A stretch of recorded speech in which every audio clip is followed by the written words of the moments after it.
Alright, I want to say good afternoon to a fellow Don, but the big man, Don Strapzy. What's going on, bro? What's happening, bro? How you doing? You good? I'm good, man, bro. This is so overdue, bro. It's well overdue, bro. Well overdue. How long has it been? A couple months, innit? Yeah, but I'm just even thinking about In general. In general. I've been a big fan of this YouTube. I told you that time when you first hit me up. Like, I think it's sick, man. I think the interviews are proper intimate. It's sick.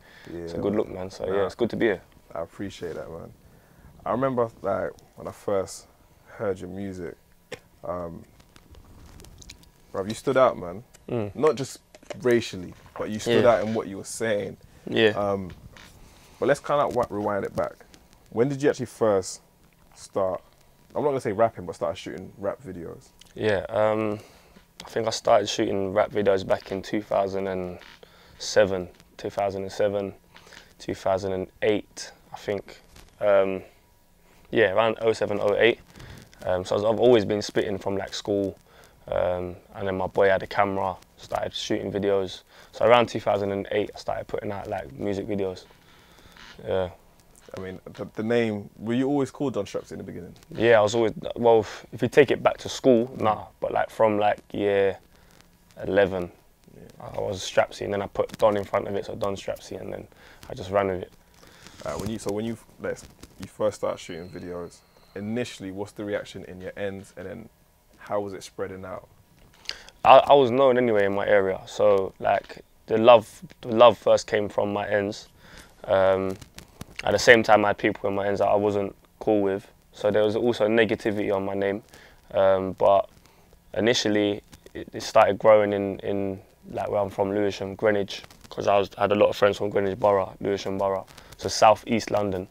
And then when I started putting things on, like music videos out there, my fan base started to become all over, like UK, even further than UK. So it was the internet, sorry, that started giving me more followers or fans. But before that, yeah, it was just the ends, really, like local, South London. That was about it. Was it? I mean, one thing I feel about that time is no one was really making money from music. Nah. Yeah. So how did it work out for you in terms of, did you ever think that it could be a career, or was it just like every man's just like, just spitting to see the hardest? Yeah, nah, I never thought it would be a career, bro. I never. Like you said, it was like a passion. I liked to spit. My friends was, so there was no thoughts of making money or anything when I first started. Money, I wasn't thinking about money. I was just making music and just, like you said, just trying to be the hardest. Really, that's what it was back then. Like, who's the hardest? Who can spit the hardest? And who's the baddest and all that, you know what I'm trying to say. So you'll go for that title then, though. That's what it was, bro. It was like, yeah, it was hard, didn't it? It was hard talk, it was hard rap, it was street rap. That's what it was. Yeah. And that's what we was doing. Did you ever feel that time like it was definitely going to happen? Was there ever a point where you thought like, nah, we're about to go, you know? Yeah, man, you know what? Honestly, yeah. In 2010, 2011, I done my SBTV freestyle at F64 in 010 earlier. I think it was like early 010, I can't remember. And that just put me on a different scale. Like, that's when I started thinking, hey, this is mad. Like, back then it was Facebook and MySpace, I think it was, I can't remember. But my Facebook was just going off rappers that I rated, fixed dot on gigs. These people reaching out to me, like they want to do stuff, and I was thinking, wow. Like, and then I done a tune with Gigs at Unit 10, and I was thinking, yeah, this is mad. And Gets, I just think, yeah, this is mad, man. And like the following was just mental, and it was just going up. I don't think they had like a rapper doing the whole football punchlines before. So there was a stage where I felt like, yeah, I'm gonna go, man. Everyone around me was telling me, you're gonna go. You know, so at a stage I started thinking, yeah, I can actually make money from this thing, and it could be like a career path. So yeah, man. I mean, if you can speak on why it didn't go, because there was a time like it looked like you were gonna go, like everyone just watching to see where it went. Yeah, definitely, bro. Definitely. When I think back as well, I think that I was naive. Like I wasn't controlling my own destiny when it comes to music. I was young. I was like 19, 20. And I was kind of, my management tried their best. They tried to do the best for me, but I don't think we've done the right things. And I think maybe we took the wrong advice from people. And we should have just stayed authentic, just done what I had done, carried on doing what I was doing. But we started to then listen to A&Rs and other people. We started getting them kind of meetings and started thinking about making songs for radio. Or remember back then, this is when people like Tinchy was going through with them kind of poppy songs, you know what I mean? So we started thinking we need something like that, or we need something like this, and kind of lost focus on what Don Strapzy was and why people loved Don Strapzy. So I think it was the wrong, poor management skills and not the right business mind when it came to music. We were just from the roads, bro. We didn't know anything about the music industry, and we just kind of tried to do our own thing, but yeah. So them times that A&Rs were interested? Yeah, we sat down with a couple of A&Rs. We sat down with... And were you in the meetings as well? I was in the meetings. So how does, like I always ask people, like when you go to those meetings, what exactly, what's the vibe? What do they say to you? Yeah, so like it was Richie Costello, you know, from all around the world. Like he was interested in one single that I was doing. We sat down with him, played some songs. He was interested in it. Then we had Vash, who was managing Chippy at the time, Sneakbo and that. Yeah. He wanted to manage me, but I wanted to stay with my management. So we had advice from him and Billy Wood, who was like a booking agent. Yeah. They're the ones who initially told me I need to change my name. To what, Drew Blue? To Drew Blue, innit? Yeah. And I didn't want to do it, but I sat down with my manager at the time because we was getting, that was the excuse apparently for, or what we thought of my shows were getting locked off. I was meant to perform at certain places. I had a performance with Viz at his place in Clapham, and then he said I had police on the phone and that, so I couldn't. Viz from Ace and Viz. Viz from Ace and Viz, yeah, so I couldn't perform there. And the honest truth of the matter is I remember sitting down with Vash and Billy Wood, and these times I was still on the roads, and they told me, look, your name's a problem. I can get you about 10 bookings a month. You'll get about 150 per booking. So I'd done the maths, that's £1,500 a month. And they said, we really think you should consider changing your name to this. And we went away, I was like, this is some cartoon name, I'm not feeling it. Yeah, you know what I'm trying to say? But I'd done the maths and I said, you know what? We can make peace on this thing. This guy manages Chipmunk. So we kind of listened to them, you know? And I guess, again, they probably thought that was the best thing to do.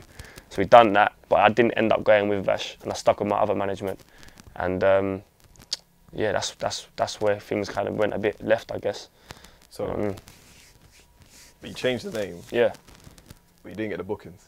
Nah, I didn't get the bookings. What was that? Because you didn't go with Vash? Yeah, I didn't go with Vash. But Vash would have been like me and Billy Compatton. Yeah. So and Vash, he probably could have. You know. But I was loyal to my people. Do you know what I mean? Because he felt the best thing to do was leave them and come with him. So at the time, the person that was managing me, Rem, and Money Mike, you know, they were investing in me as well, and they was my friends, that was my people. So I was thinking, nah, man. I was young as well. I said, nah, I'll stay with you, man, innit? Like, and that's how it was. Alright, so at that point, what were you, what, 2021? 20 or 21, yeah. Alright, so retrospectively, what's the lessons that you would have learned at that point? At that point, I wasn't, like I said, I was young, and I left my career in the hands of other people. Whereas now, my career, everything I do is in my hands, you know? So back then, instead of me thinking for myself, realistically, I was letting other people think for me. So what they felt was best for me, and what they thought was the best thing to do, and I just let them do that. And if they felt like doing this was the right thing, cool, that's the right thing. If they felt it wasn't the right thing, nah, it wasn't the right thing. And I just left it in their hands. You know, I didn't used to do no speaking with producers or anyone like that. I just left it all to them. Yeah. And I think that's where I made a mistake. So at that point, you changed your name. Cause I remember when the name changed, I was like, yeah, I don't know where that, as a fan. And I'll tell you straight, I was a big, still am, bro. Yeah, respect. So then what happens then, like, for the next few months after that, when you change your name? Yeah, so things ain't working out. Changed my name. Like at the time, I was still doing my thing though. Do you know what I mean? It was a mad thing because to go from Don Strapzy to Drew Blue, I'd been Strapzy since I was 14 years old. So wait, so first of all, what did the man them think when you changed the name? The man them weren't happy, fam. The man them weren't happy, bruv. They thought, what are you doing in it? But at the same time, I explained to them that I'm trying to make money from this music game and I've clocked that I can make money from it. And I'm being told that if I can change my stage name, I'm easier to market. Yeah, because I had a whole, I don't know what my image was. It came across a bit aggressive and all that kind of stuff. So I thought if I can change it, then we can run with it. And like I said, this is the time when Chippy and these men were making them songs, Tiny Temper. It was going that way. And where I went wrong was thinking, I need to go that way, instead of just sticking to what I was doing, do you know what I mean? So, no, the man then told me, nah, man, that's a dead name. It's a dead name. But they'll support me, innit? If they think that's the right thing, then I'll get behind, man, innit? So, that's where it was.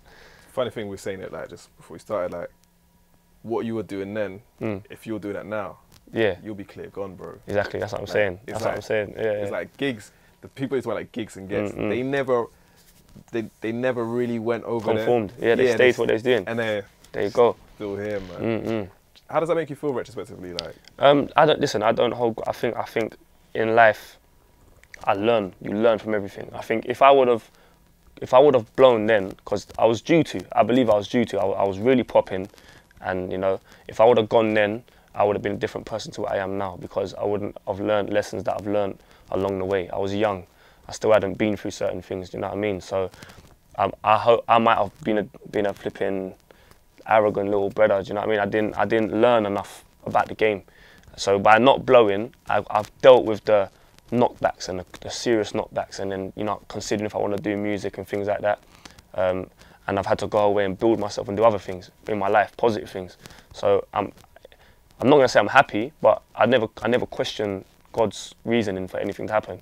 So, you know, what happened, I didn't go through at the time. It's fine. I learned from it, and I gathered the experiences, and I just went and lived my life. And I'm still doing music. I'm still relevant. 10 years later, my name's being spoken about. If I put music out, people want to hear it. So, you know, I don't think I was ready back then. So I don't like to blame anyone for what happened. I just feel like it just didn't happen. Do you know what I mean? That's cool. We crack on and we keep moving forward.